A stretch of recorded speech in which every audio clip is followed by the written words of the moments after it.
The clock on Elaine Thompson's office wall showed just past 7 in the evening. She rubbed her tired eyes and closed the thick folder of legal briefs she'd been reviewing.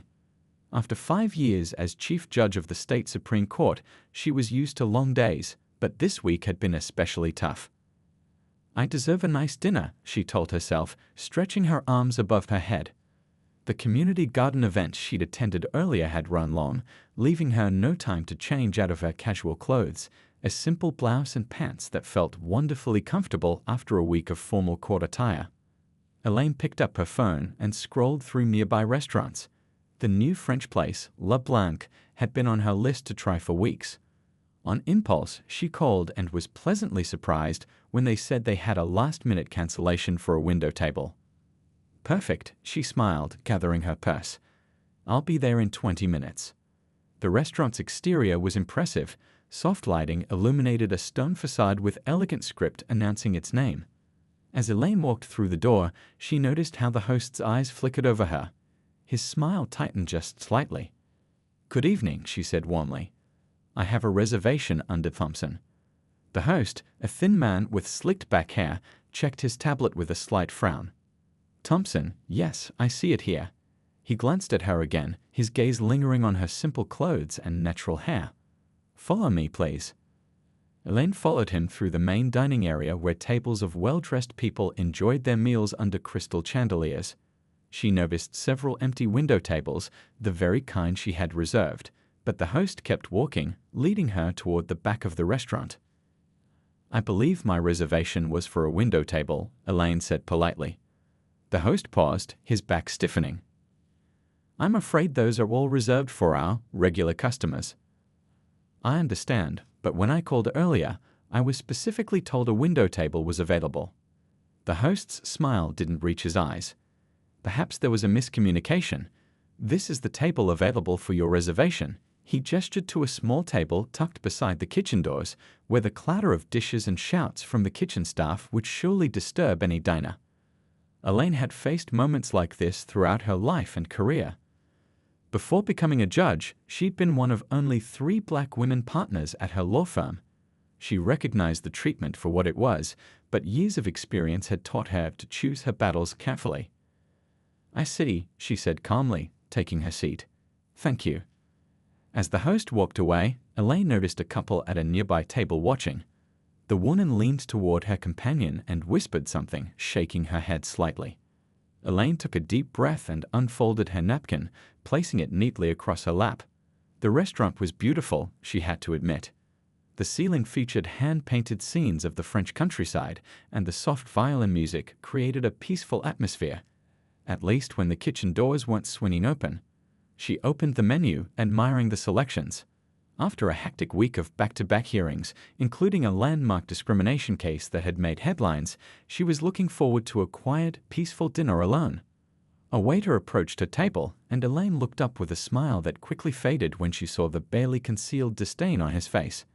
"Have you dined with us before?" he asked, his tone suggesting he already knew the answer. His name had read Robert. "No, this is my first time," Elaine replied pleasantly, determined not to let his attitude spoil her evening. "Well," Robert said with a tight smile, "let me explain our menu to you. The prices are listed on the right." He pointed, speaking slowly as if she might have trouble understanding. "Would you like me to suggest something within budget?" Elaine met his gaze steadily. Little did he know, the woman he was treating so dismissively could change his entire world with a single court order. But tonight, she was just hungry and tired after a long week serving justice. "Actually," she said, "I'd love to start with your best champagne. I'm celebrating tonight." Robert stood over Elaine's table, eyebrows raised in surprise at her champagne request. He forced a tight smile that didn't reach his eyes. "Champagne? Our selections start at $90 a bottle," he said slowly, emphasizing the price as if testing whether she'd change her mind. "That sounds perfect," Elaine replied calmly. "I'll take the Veuve Clicquot." Robert's mouth twitched. "Very well. Would you like to see the menu while you wait?" "Yes, please," she said, accepting the leather-bound menu he practically dropped in front of her. As Robert walked away, Elaine noticed him stop at another service station. The 2 men glanced back at her, and she clearly heard Robert say, We should probably verify the card first. The other server chuckled. You think she's lost? Elaine pretended not to hear, keeping her eyes on the menu. After 30 years of breaking barriers, first as one of few black women at an elite law school, then as a prosecutor, later as a judge, and now as Chief Justice, she was used to people underestimating her. Still, it stung every time. A young couple seated nearby had witnessed the exchange. The woman caught Elaine's eye and gave her a sympathetic look. Elaine offered a small smile in return. She wouldn't let Robert ruin her evening. 15 minutes passed before Robert returned with her champagne. Other tables that had been seated after her already had drinks, bread, and appetizers. Here we are, he said, making a show of presenting the bottle before pouring a small amount in her glass. Would you like to taste it? Yes, thank you, Elaine said, taking a sip. It's lovely. Robert poured a full glass, then asked, Have you decided what you'd like to eat? I can explain some of the more sophisticated dishes if you'd like. I understand the menu just fine, Elaine replied. I'll start with the foie gras, then the coq au vin for my main course. Robert's eyebrows shot up again. The foie gras is $65 for the appetizer portion. I'm aware, Elaine said. It sounds delicious. And you're sure about the coq au vin? Most people like yourself prefer the fried chicken option we keep on the menu for less adventurous palates. Elaine took a slow, deliberate sip of her champagne. I'm quite sure. The coq au vin will be perfect. As you wish, Robert said, writing down her order. He walked away without another word. Elaine sat back in her chair, trying to enjoy her champagne despite the unpleasant encounter. Just yesterday, she had presided over a workplace discrimination case where a black executive had been repeatedly passed over for promotion despite outperforming his colleagues. She had ruled in his favor, making headlines across the state. How ironic that tonight, outside her robe and gavel, she faced the same prejudice she fought against in her courtroom. When her appetizer finally arrived, nearly 40 minutes had passed. Tables seated long after her were already eating their main courses. Is everything else coming along? She asked as Robert practically dropped the plate in front of her. The kitchen is very busy tonight, he replied curtly. Certain items take priority. Certain items or certain customers? Elaine asked quietly. Robert's face hardened. I'm sure I don't know what you mean. Enjoy your food.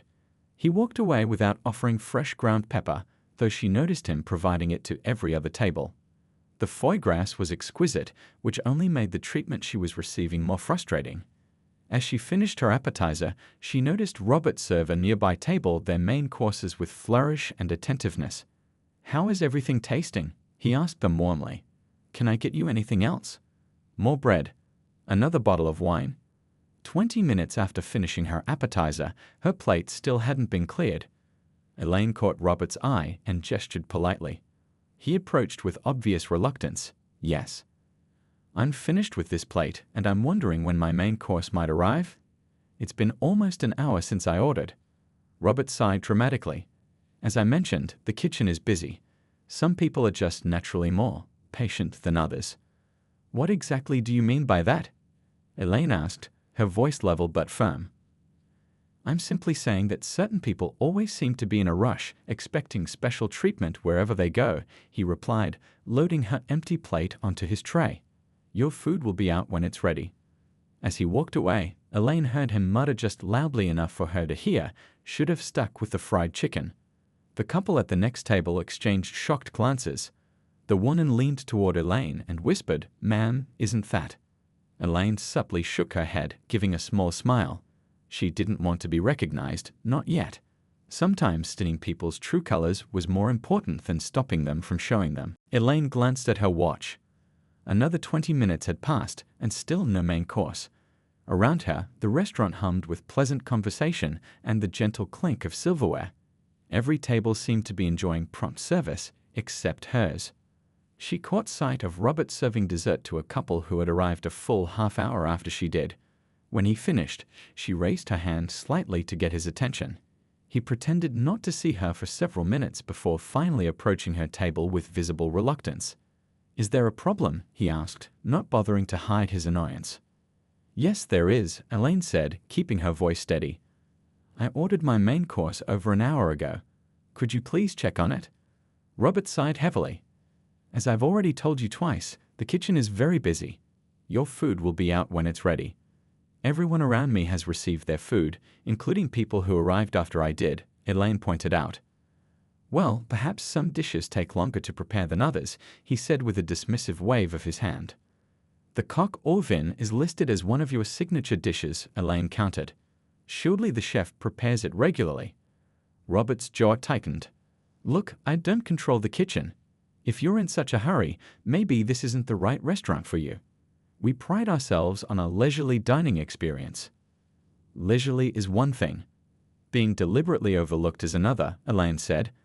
I'd like to speak with the manager, please. Robert rolled his eyes. Of course you would, he muttered. Then, louder. Fine, I'll get the manager. As he walked away, Elaine heard him comment to another server, people like her are always looking for something to complain about, probably hoping for a free meal. The couple at the next table, the ones who had recognized her earlier, were now openly staring. The woman leaned over. Excuse me, she whispered. Aren't you Judge Thompson? From the Supreme Court. Elaine gave a small nod, but put her finger to her lips. I'd appreciate your discretion, she said quietly. The woman nodded, her eyes wide. Of course. I just wanted to say I'd greatly admire your work. That discrimination case ruling last week was brilliant. Thank you, Elaine said with a genuine smile, her first of the evening. A few minutes later, Elaine's food finally arrived, but it wasn't Robert who brought it. A kitchen runner placed the dish in front of her without a word and hurried away.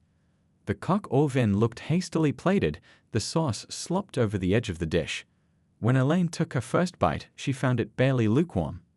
She was about to call Robert over again when she saw him approach with a middle-aged man in a tailored suit, presumably the manager.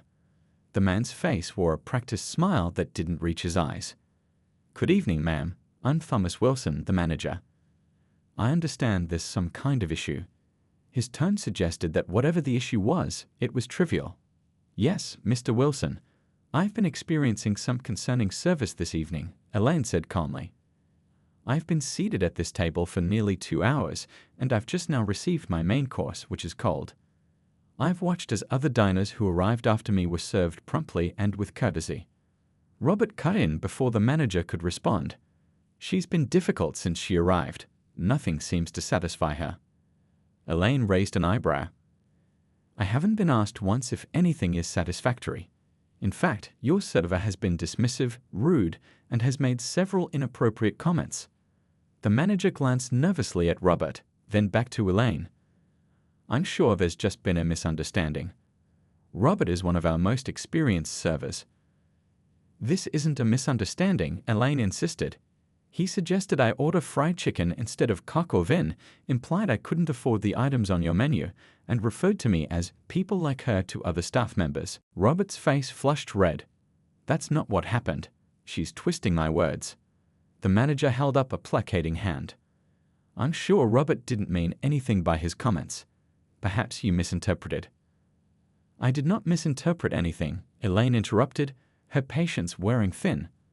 I've been a trial judge for 15 years before my current position. I'm quite skilled at interpreting people's words and intentions. The manager's smile faltered slightly. Well, regardless, we apologize if you felt your experience wasn't up to our standards.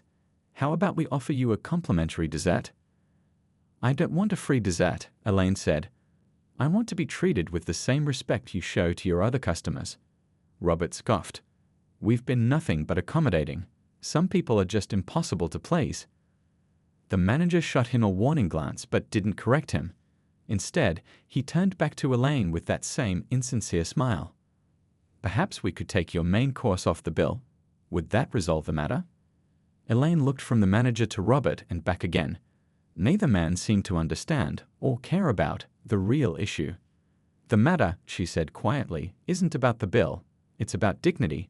And no, it isn't resolved. What neither of them noticed was that the woman at the next table had her phone discreetly positioned on the edge of her table, its camera lens capturing the entire interaction. Thomas Wilson, the manager, stood awkwardly beside Elaine's table, shifting his weight from one foot to the other.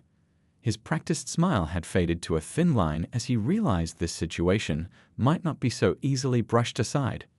"Mrs. Thompson," he began. "It's Miss Thompson," Elaine corrected him calmly.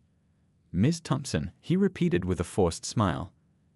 "I understand you're upset, but I assure you we treat all our customers with the utmost respect." "Do you?" Elaine asked, gesturing toward her cold food. "Is this how you typically serve your signature dishes? Lukewarm and carelessly plated after an hour-long wait?" Robert jumped in, his voice tight. "The kitchen was backed up. We've been extremely busy tonight." "Strangely, only for my table," Elaine observed. She looked directly at the manager. "Mr. Wilson, since I arrived, I've been seated at the worst table despite having a reservation for a window seat.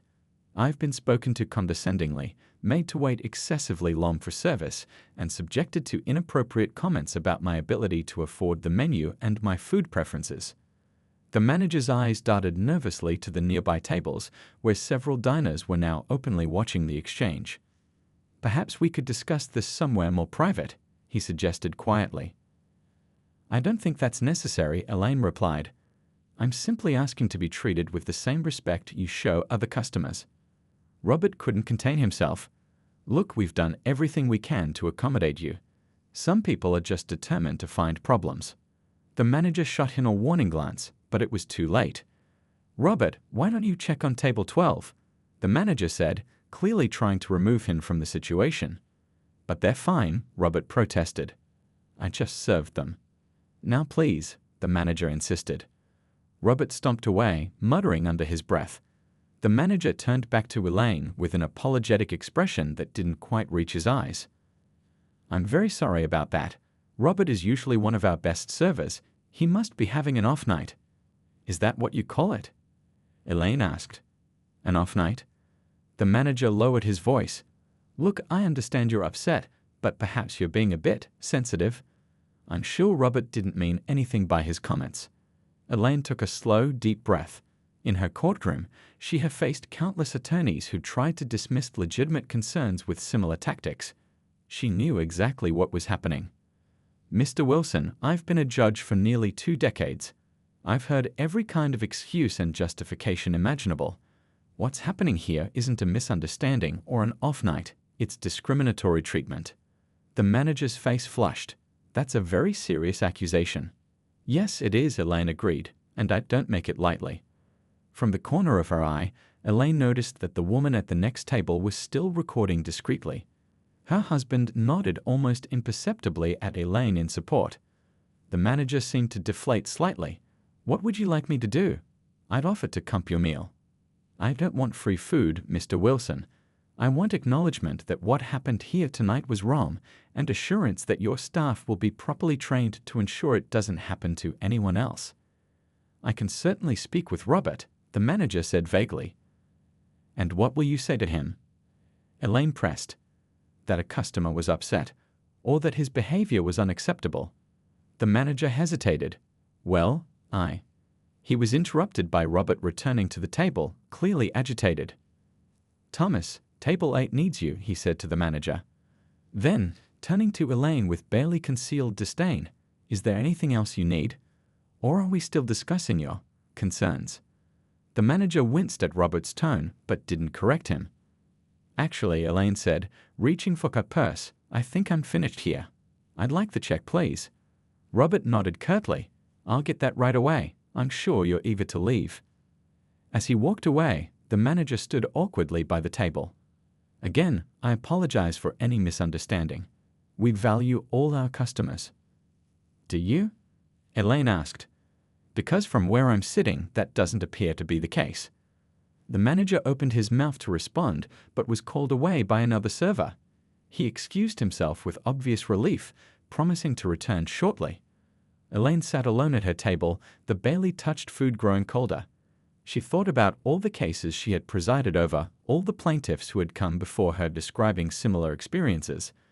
Some people heard those stories and thought they were exaggerated or isolated incidents. But Elaine knew better. This was the reality many people faced daily, whether they were serving as chief judge of the Supreme Court or working minimum wage jobs. Robert returned with the check, practically dropping it on the table. "Whenever you're ready," he said with a smirk, as if he'd won some kind of victory. Little did he know, Elaine Thompson never entered a battle she wasn't prepared to win. And this one was just beginning. Elaine reached for the check, maintaining her composure despite the evening's humiliations. As she opened the leather folder, she removed her credit card from her wallet, a sleek black card that only high-profile professionals typically carried. She placed it inside the folder and handed it back to Robert without a word. Robert snatched the folder and walked away. Elaine noticed him stop at the register and open the folder. His body language changed instantly. He stared at the card, then looked back at her with wide eyes. The black card wasn't just any premium card. It was the kind reserved for those with exceptional financial standing. More importantly, it had her full name printed on it, Chief Justice Elaine P. Thompson. Robert rushed over to the manager, who was speaking with another table. Their hushed conversation was urgent, with several glances in her direction. The manager's face drained of color as he looked more closely at Elaine. Recognition dawned in his eyes. The manager straightened his tie and quickly made his way to Elaine's table, with a visibly nervous Robert trailing behind. "Excuse me, Your Honor," the manager stammered, his previous condescension completely vanished. "I didn't realize, that is, we didn't know who you were." "Would it have mattered, Mr. Wilson?" Elaine asked quietly. "Should it matter who I am to receive basic respect and decent service?" The manager's face flushed. "Of course not, Your Honor. I just meant." "I know exactly what you meant," Elaine said. "And that's precisely the problem." Robert stood frozen, his earlier arrogance replaced by growing horror. "You're the Chief Justice from the state Supreme Court?" "Yes," Elaine replied simply. "The one who just ruled on that big discrimination case last week?"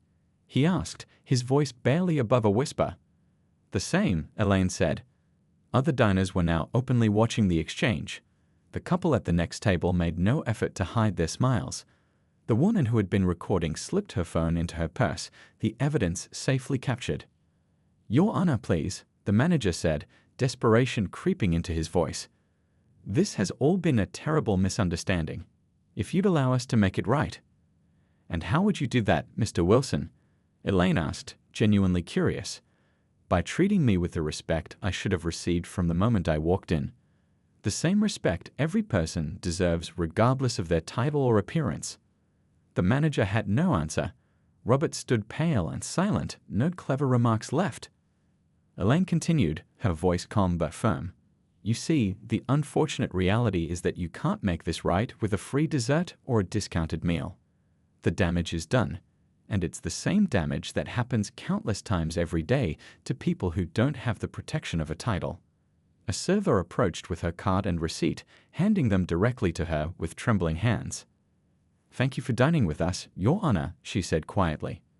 Elaine signed the receipt, including a generous tip despite the service.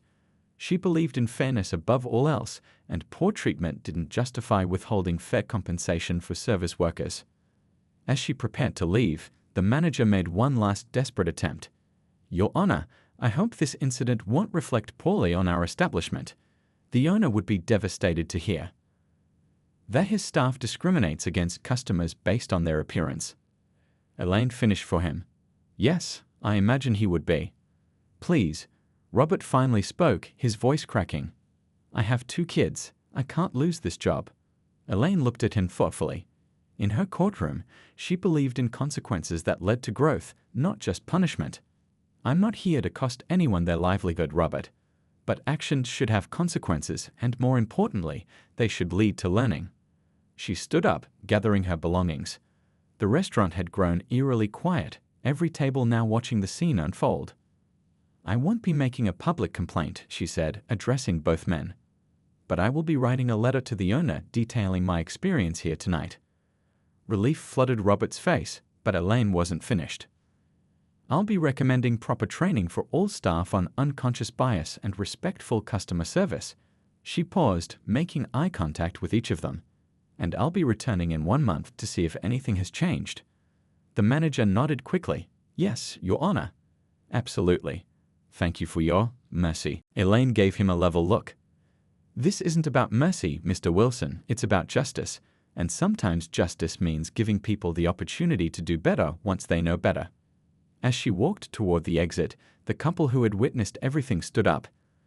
The husband nodded respectfully, and his wife whispered, "That was incredible, Your Honor." Elaine smiled slightly. Sometimes the most powerful position isn't from behind a bench in a courtroom. It's from a poorly placed table by the kitchen door. As she stepped outside into the cool night air, she pulled out her phone.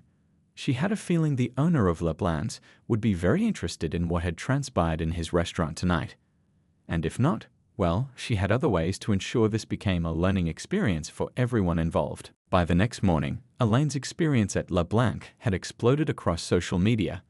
The woman at the nearby table hadn't just recorded the interaction, she'd shared it online with a simple caption, "Watch how they treated our Chief Justice before they realized who she was."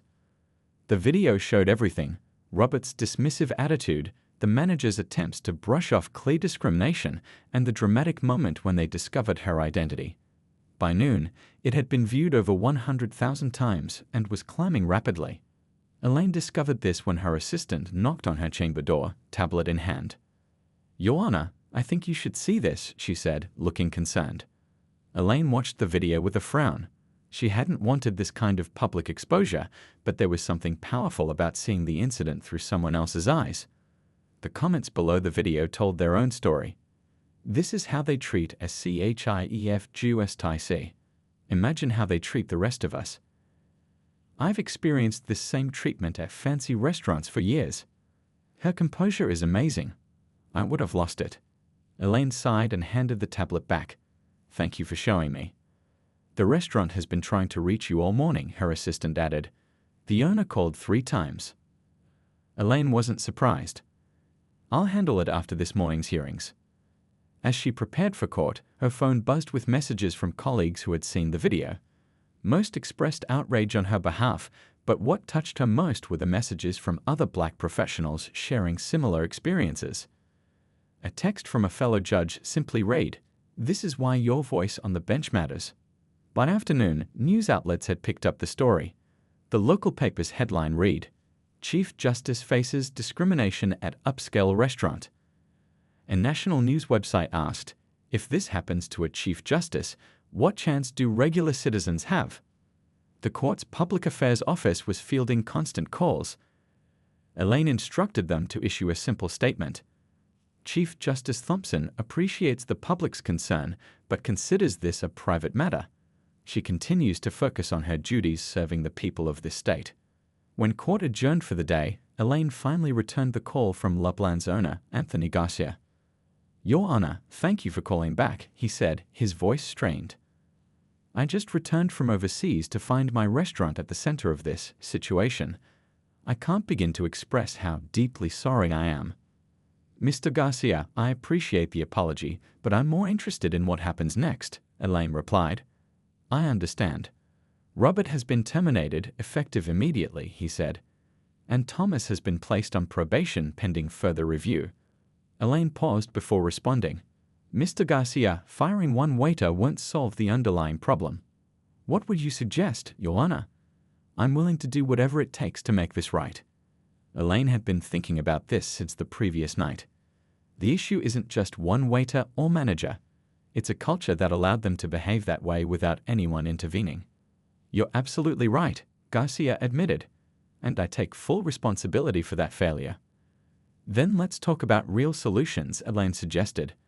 "I'd like to meet with you in person to discuss implementing comprehensive anti-discrimination training for your entire staff." "I would welcome that opportunity," Garcia said, sounding genuinely relieved. "Would tomorrow work for you?" As Elaine ended the call, there was a knock at her door. It was Justice William Chen, her most senior colleague on the bench. "Quite a sturdy, of course," he said with a gentle smile. "Though not of your own making." "Not my intention, certainly," Elaine replied. Justice Chen sat down across from her desk. "You know, I've been on this court for nearly 20 years.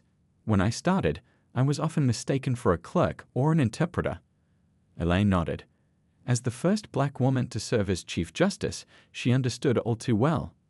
"What happened at that restaurant is happening somewhere in our state right now," he continued. The difference is, most people don't have your platform to make it visible. That's what troubles me most, Elaine admitted. I keep thinking about all the people who face this kind of treatment without having Chief Justice as a shield.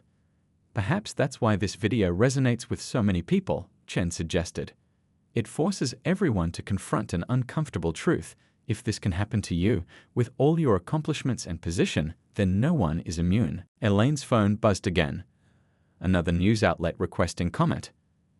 I never wanted to be the face of this issue, she said with a sigh. Few of us choose our moments of impact, Chen replied. But when they arrive, what matters is how we respond to them. As Justice Chen left, Elaine turned to the window, looking out at the city below. For 20 years, she had worked within the legal system to address injustice. Now, unexpectedly, a private dinner had created an opportunity for change that might reach beyond what any court ruling could accomplish. Her phone rang again. This time, it was the governor. Elaine, he said when she answered.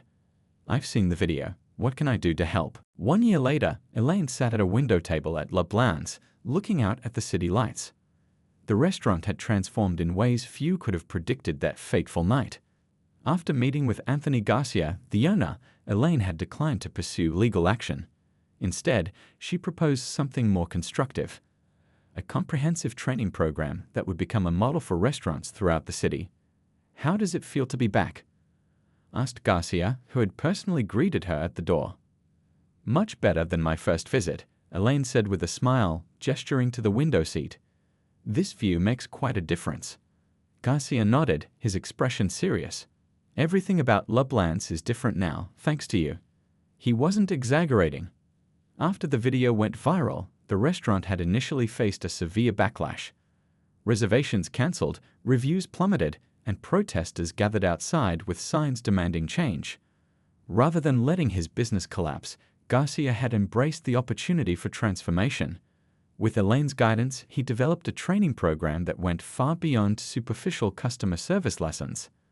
The new program included sessions led by people from diverse backgrounds, sharing their experiences of discrimination in public spaces. Staff members participated in exercises designed to reveal unconscious biases. Most importantly, the restaurant established clear policies with real consequences for discriminatory behavior. Our staff meeting starts in 10 minutes, Garcia said, checking his watch. Are you still willing to speak? Elaine nodded. I wouldn't miss it. As she enjoyed her appetizer, the same foie gras she had ordered a year ago, but this time served promptly and with respect. Elaine reflected on how a humiliating experience had become a catalyst for change. The restaurant now had the most diverse staff in the city, including a new manager who had replaced Thomas Wilson.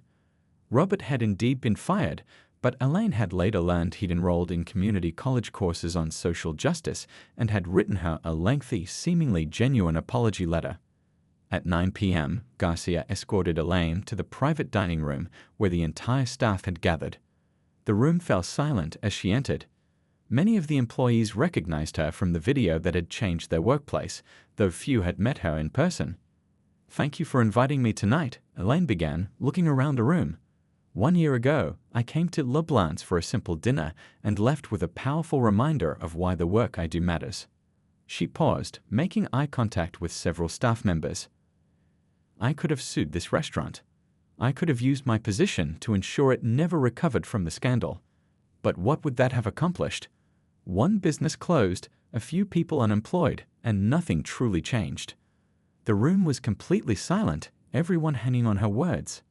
Instead, Mr. Garcia and I chose a different path.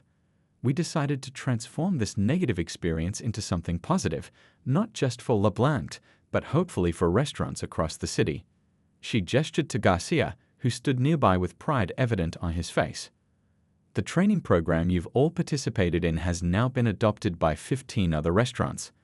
The mayor's office is considering making it a requirement for obtaining certain business licenses. And most importantly, I've heard from countless people who say their dining experiences have improved significantly. A young server raised her hand. Your Honor, did you ever think about that night and wish you'd handled it differently? Maybe told them who you were right from the start. Elaine considered the question carefully. No, she finally said.